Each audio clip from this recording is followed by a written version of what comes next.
Well, hello. Welcome to Firehouse Stories, where we tell behind the scenes stories of the fire service and people that work in the fire service. My name is Bob, and this is Doug, and we've been professional firefighters for all our career, as were our fathers. So we do have a lot of stories to tell. And we've told a few already, but a lot of them were about practical jokes at the fire station. And oftentimes, though, practical jokes from the fire station goes. You think about them at home, and you start setting them up at home. We got a couple of these to tell today. Well, the one I want to talk about it wasn't really set up at home, but Bob was on holidays. It involved home. It involved home, but Bob was on holidays, and this when we worked at the old station. We talked about that a couple episodes ago. Yeah. Anyways, we're working at this old station, and Bob's on holidays, and the guy who's coming in to fill in for Bob phones me at home and says, "Hey, you're gonna ride your bike in?" I said, "Well, yeah, I was gonna, but I just ride by myself because Bob's on holidays." "Well, I'll ride with you." He said, "I'm gonna ride my bike." We used to ride our bikes in because we lived fairly close. Yeah, we would just meet at a main street and come in. Come in together, ride around for an hour or so before work. Anyways, this guy. That was an adventure too sometimes. Yes. But this was a weekend, and this guy was going to meet me at this gas station just on the edge of town, and then we're going to ride downtown to this old station that we worked at. Anyhow, we get on our bikes, and I meet him down there. He was late getting to the gas station, which I thought, oh, maybe he's going to stand me up. But no, he didn't. He was there. So we rode our bikes to work, downstairs to do the shower, came back up, and we did our job at work, and we're going home. And in the meantime, from the time we arrived and the time we're going home, it started raining out. And it was lightning and thundering and rattling, and the windows were shaking in the hall. And so I phoned my wife, and I said, listen, would you come and pick me up? Because I didn't want to ride home in that rain. And she said, I don't blame you. I was wondering when you're going to call. So she, I'll be there to pick you up. I said, I appreciate that. Thank you. Oh no! So I come out of the phone booth, and he says to me, I'm going to go talk to my wife. I said, what are you going to call her for? So I'm going to ask her to come pick me up. To pick you up. I said, what are you, made of sugar? Gonna melt? He said, well, yeah. Like that. And I said, oh, whatever. So he goes in, he phones his wife, begs her to come pick him up. He comes out, and I just looked at him and shook my head. Yeah. What a wimp, eh? I said, that is so sad. I said, you're telling me you're going to have your wife pick you up. I said, well, I would never have ever heard tell that before. And I said, Bob was sure as hell wouldn't be getting his wife to pick him up. And I said, I sure wouldn't get mine. Ah, you're right. He said, God damn it, we're going to ride home together, Doug. You and me. Rain or shine. Rain or shine. I said, and I'm looking outside, and it's just pouring down. So he goes in and he phones up his wife, and he leaves the door open to the phone booth. So he says, what do you think, I'm made of sugar? I'm going to ride home. I said, and he gets out the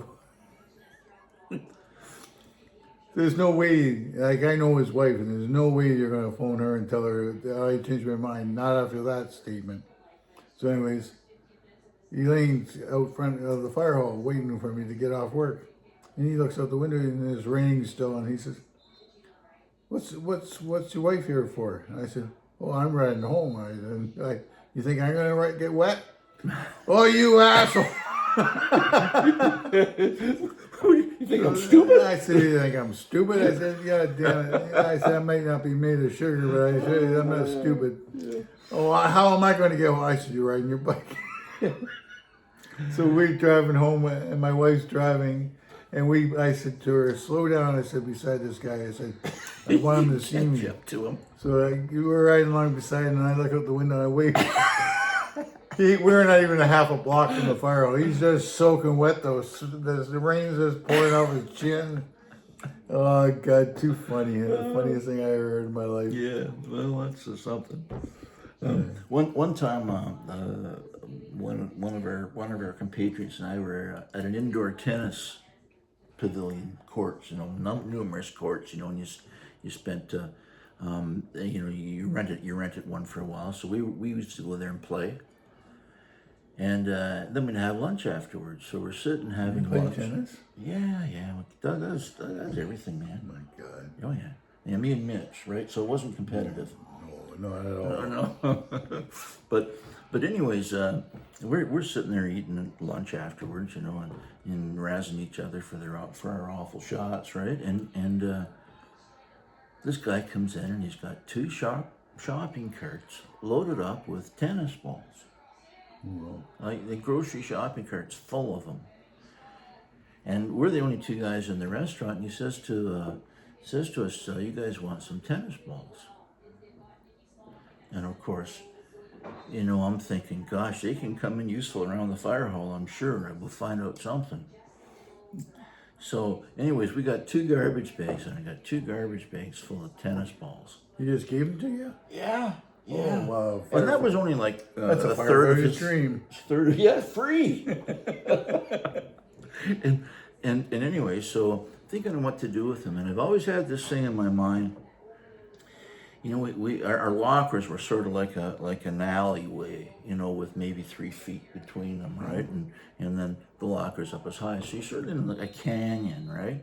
And after lineup, we all went up together, and we changed out of our dress uniforms that were in lineup into our working uniforms all together. And so we're all standing along this. So when you look down, straight down, everybody, somebody's here, somebody's here, somebody's here.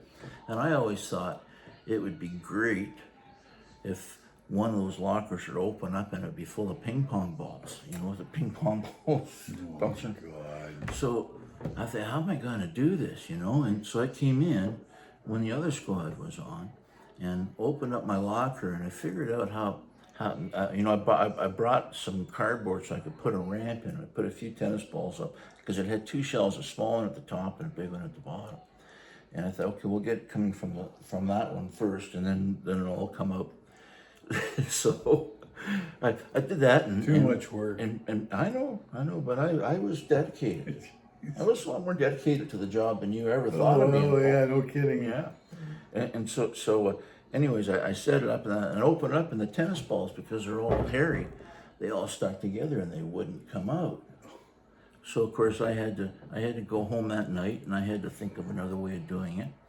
Came in the next day and tried it, and it worked, right? And I also did a method for the low one, so all the balls would come out, right? It's not that great if only 4 or 5 come out. You want them all. 150 out there, which was what we had. So we had this guy, and honest to God, if you could get him laughing, everybody within a mile and a half was laughing, because he had this just a full bore laugh.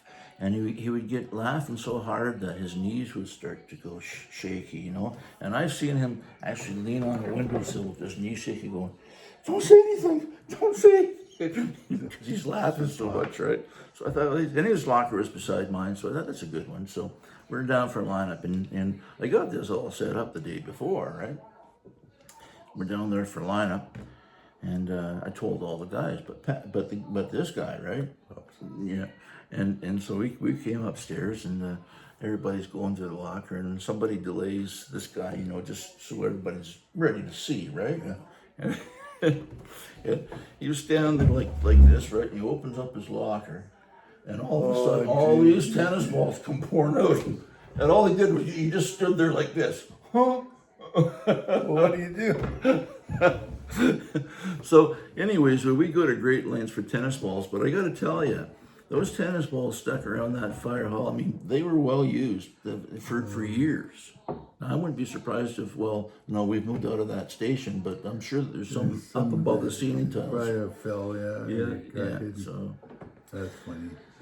Well, thank you for tuning in today. I hope you enjoyed the stories as much as we like to tell them. If you liked it, please press the like button. We post every Friday, so if you'd like us to come automatically, follow us.